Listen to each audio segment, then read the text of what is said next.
Hi friends, இது வரைக்கும் சேனலை சப்ஸ்கிரைப் பண்ணாதவங்க சப்ஸ்கிரைப் பண்ணிக்கோங்க. அழகே அழகே சீரியல் நியூ ப்ரமோ என்னென்னு பார்க்கலாம்.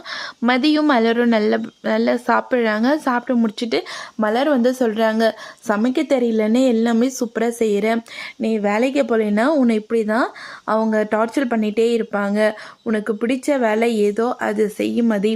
நீ ஹாப்பியாக இரு. பிடிச்ச வேலையை செய்யாமல் விட்டுறாத. அதுக்கப்புறம் எப்போ இதே மாதிரி கிச்சன்லேயே இருக்கிற மாதிரி ஆகிடும். இங்கே இருக்கிறவங்க அப்படியே உன்னை மாற்றிடுவாங்க. என் வாழ்க்கை தான் இப்படி ஆயிடுச்சு. ஆனால் நீ ஆச்சு கரெக்டாக இருக்கணும். நினச்ச மாதிரி சந்தோஷமாக இருக்கணும் மதி. அதுதான் என்னோட ஆசை அப்படின்னு சொல்லிட்டு மலர் சொல்கிறாங்க, கண்டிப்பாக கம் நான் வேலைக்கு போகிறதுக்கு ட்ரை பண்ணிட்டு தான் இருக்கேன். ஆனால் வீட்டில் இருக்கிறவங்க யாருமே எதுவுமே புரிஞ்சிக்கிறதில்ல.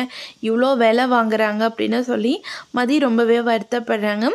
இன்னொரு பக்கம் பார்த்தோம்னா துணி துவைக்க சொல்லி சுரேஷோட அம்மா மதியை சொல்கிறாங்க. சரி அப்படின்னு துவைக்க போகிறாங்க. அப்போ மலர் சொல்கிறாங்க, நான் வேணால் துவைச்சி தரேன் மதி அப்படின்றாங்க. அதெல்லாம் ஒன்றும் வேணாக்கா, உங்களுக்கு நிறையா வேலை இருக்கும், நீங்கள் அது செய்யுங்க, நான் இதை பார்த்துக்கிறேன் அப்படின்னு சொல்லிட்டு துணி துவைக்க போகிறாங்க. அப்போது சுரேஷோட அப்பாதே இன்னர்ஸ் எல்லாம் இருக்குது, அதை தூக்கி ஓரமாக வச்சுட்டு இது மாதிரிலாம் என்னால் துவைக்க முடியாது அப்படின்னு சொல்லிட்டு சுரேஷோட அம்மா கிட்டே சொல்கிறாங்க.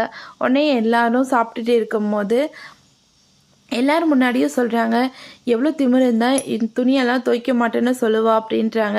உடனே மலர் அவள் என்ன துவைக்க மாட்டான்னு சொன்னான்னுட்டு உங்களுக்கே தெரியும் அப்படின்றாங்க. உடனே பாக்கியராஜ் நாங்கள்லாம் குளித்தா எங்களோட இன்னசென்ட் தான், நாங்களே தானே துவைச்சி போடுறோம், அதே மாதிரி அப்பா துவைச்சி போட்டால் எந்த தப்பு இல்லையே அப்படின்னு பாக்கியராஜ் மலருக்கும் மதிக்கும் சப்போர்ட் பண்ணி பேசுகிறாங்க. அதை பார்த்த உடனே மலர் பயங்கரமாக ஷாக் ஆகி பார்க்குறாங்க. இதோட இந்த ப்ரோமோ முடியுது.